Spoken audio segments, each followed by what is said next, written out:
Mister, makakapulit kayo ng magandang aral.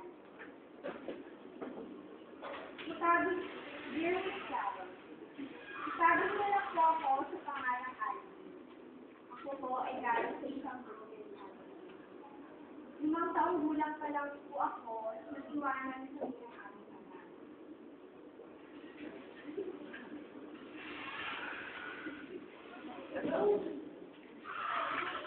Oh, pati walang overtime ka na naman. Sabi ko na overtime na ako.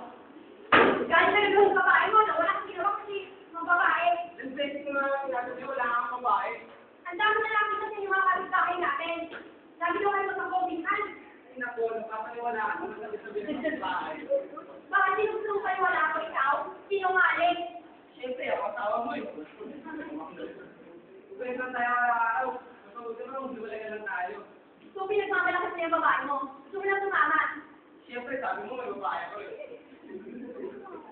Di mo na kayo mahal ng anak mo? Magpipili mo ba yun? Nakakatama na itong buhay na ganito, puro taktak. Di ba, hiwalay na lang tayo. Ikaw na bahala sa mga dalawa natin ngayon.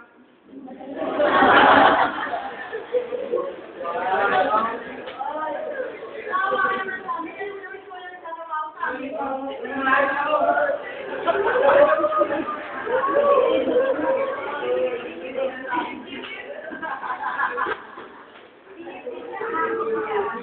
Ang magamit ng aking kapal. Dala na matinding kahirapan. Ako ay pinupok ng aking ika. Subalit, ang aking kapatid na Kelly ay naiwan sa piling ng aking ina.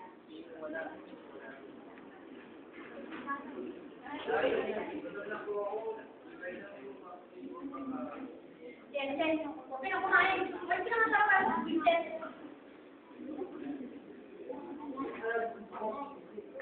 Thank